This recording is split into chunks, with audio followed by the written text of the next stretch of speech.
Hello, today I have a video speaking on the best card of all time, the last crescendo. I'm be giving my opinion on it. I'm gonna be giving my predictions on every fight, so this video might be a little bit longer, but yeah, let's just get straight into it. I'm excited. I'm gonna have I'm gonna have a bunch of videos after the fights are over. So these are just the predictions, and yeah, please like, subscribe, comment, give me the 100 subscribers. That's the next goal, and yeah, I hope you guys like it. This is a real big weekend of boxing, just like last weekend, but I feel like this weekend is bigger fights. This entire card, every fighter that's fighting could be a main eventer, and yeah, shout out to Turkey Al Sheikh, shout out to Riyadh Season, shout out to Beterbiev and Bivol, shout out to boxing, shout out to you guys, shout out to everything, and shout out to, yeah, everything. So the first fight of the card, well, besides the, what do they call it, the prelims, the undercard. The first fight of the card is Zlati Zhang Bang versus Ajit Kabayao. This fight, I think it's 50-50 fight. Zlati is older. Ajit Kabayao, the last fight I watched it, and he broke the guy's jaw. That is crazy. How do you break someone's jaw? And it was in the first round too. Like, I get it if it's like you fought the whole fight in like the last couple minutes. You know, you slip up and you get your fucking jaw broken. But this was in the first round, so this fight, it could really go either way. Zlati Zhang Bang. I call him Zlati. It's like Zahadi or some shit. But this fight, if it's, I feel like Bang, he could outbox Najib Kabayao, but Kabayao, he could really knock out Zhang. So yeah, this is like a real 50-50 fight, and it's just starting off the card. But I have to go with Zlati just because I know way more of him. And Kabayao, I mean, he's gonna have to get to Zhang Bang, and that's just gonna be a hard thing to do because he's big, and like, he can move and he can box. He's a really good boxer. People think he can't box because he's big, but he's an amazing boxer. And the second fight of the card is Joshua Buatsi versus Callum Smith, and I got Joshua Buatsi just because I think Callum Smith is at the end of his career. Yeah, there's really not much time left for him. He was supposed to he was supposed to retire his last fight. Yeah, he's taking up this fight. I don't see him winning. I see him getting beat or knocked out. This is a good fight, but I think I just got Buatsi because he's gonna have that real hunger to win. And Callum Smith, it's the end of his career, you know. And the third fight of the card, well, I don't know how the fights are gonna go, but the third fight of the card, according to the Vast Crescendo card, is Virgil Ortiz versus Israel Madrimov. It's my favorite fight of the card. Just by looking at it, I think this is the most 50-50 fight. I see it going the distance, or somebody. I don't know if somebody could get knocked out, honestly, but I got Ortiz. I think Virgil Ortiz, if he goes to the body in the early rounds and slows down Madrimov, I think Virgil Ortiz could knock out Madrimov. But if Madrimov could keep the distance, or keep the fight at like a close, at like a mid range, I think Madrimov could win. I don't really think Madrimov has that many good opponents on his career, but besides Crawford, I really can't name any other of his opponents. He only has 10 fights, but to a certain extent, that really doesn't matter. I think I just want Burge Ortiz to win. I feel like if he goes to the body and keeps the fight close, just puts nothing but pressure, he could do Madrimov dirty. And so for that fight, I got Ortiz.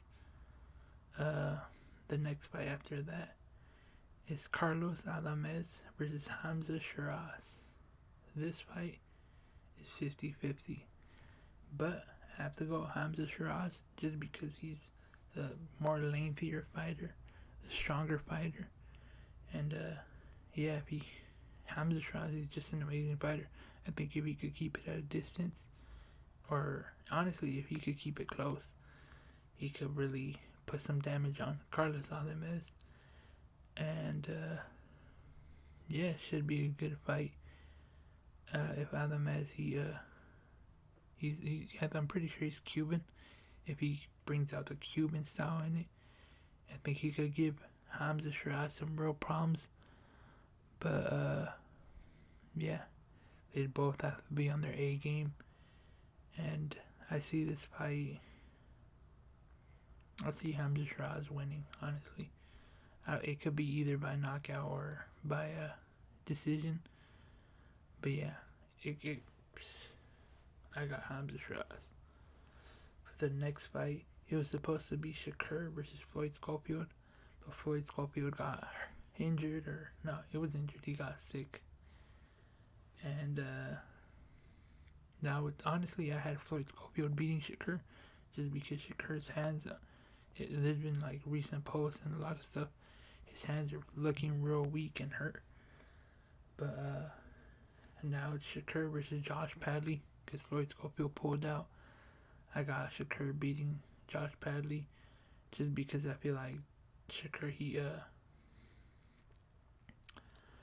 he could really outbox Josh Padley. Josh Padley, he's a real close-up fighter. Shakur, he thrives when it's a close-up fighter. Unless Josh Padley, he either works the body or targets Shakur's hands and hurts him. I think Josh Padley could really do an upset. If he does upset, this would be probably upset of the year. But I have to just go with Shakur because Josh Padley is going to be a 3-day notice, I don't really see it, They should probably move this fight down in the card and move Ortiz versus Madrimov up. But the next fight after that is Daniel Dubois versus Joseph Parker. This fight, I think, heavyweights, Joseph Parker, he could really outbox Daniel Dubois. And Daniel Dubois, he could really just knock the fuck out of Joseph Parker. But me personally, I like the way Daniel Dubois fights. It's kind of like RoboCop style, but I just like it. I like the way he looks. I like the power. Joseph Parker, he has power too, and he could really outbox somebody. And he has heart, which a lot of heavyweight fighters don't have. Like, he could get knocked out and come back up. But I just have Daniel Dubois, maybe at a distance win. I see Daniel Dubois landing the more significant shots, and Joseph Parker outboxing Daniel Dubois. I see it a really close fight, the distance, but I think the judges will side with Daniel Dubois. And that's my decision. So that's what I think about that fight. And the next fight, the main fight of the last crescendo, Artur Beterbiev versus Dmitry Bivol. This fight, chef's kiss. I got well, first off, it's for undisputed. I think it's for undisputed or all the titles or something like that. The first fight, I think it went the right way. I had Beterbiev winning, even though Bivol he was really good in the middle rounds. I think the real beginning rounds and the late rounds, Beterbiev snatched up 100%. And yeah, that was an injured Beterbiev. So for this fight, I have to go with Beterbiev again. I see Beterbiev. I see it becoming. I see Beterbiev winning, just because I feel like Bivol he realized the last fight he didn't really let his hands go, and he didn't really fight in the pocket. He was trying to fight at a distance, because Beterbiev is known to be a knockout artist. And I see this fight, Bivol going straight at Beterbiev, and Beterbiev, that's where he thrives, when it's close to face close. I think Beterbiev is gonna knock out Bivol round 11, or it goes the distance. But Bivol's face at the end is gonna be horrible. I do see Bivol, like, I do see this being a close fight, but I think Beterbiev, his strength is just gonna be too much. He's gonna be 100% healthy. The last fight, I'm pretty sure he had like a torn meniscus or something like that, something that sounds like that. And yeah, he couldn't really stand on his shots. He couldn't really put the power on his shots. So yeah, this fight I got Beterbiev winning this fight again. Let me know what you think. Let me know if I'm wrong, and let me know anything. Please comment. I feel like recently I haven't really been getting any comments, but thank you guys for the support. Recently I got a nice comment, and it really motivated me to keep on going. So yeah, that's how I feel about this card. Honestly, I'm super excited. I don't think I'm gonna live stream while I'm watching it, just because it's gonna be super early in the morning. But I'm super excited. I've been waiting for this card I've been waiting for them to fight, and yeah, these are my favorite type of Saturdays, where you wake up and it's just nothing but boxing, and then later at night, nothing but boxing. So basically, a day full of boxing, and that day it's nothing but boxing, which is amazing. And yeah, please like, subscribe, comment, and get me to 100 subscribers. Thank you guys for watching the video, and thank you guys for the recent support. Goodbye.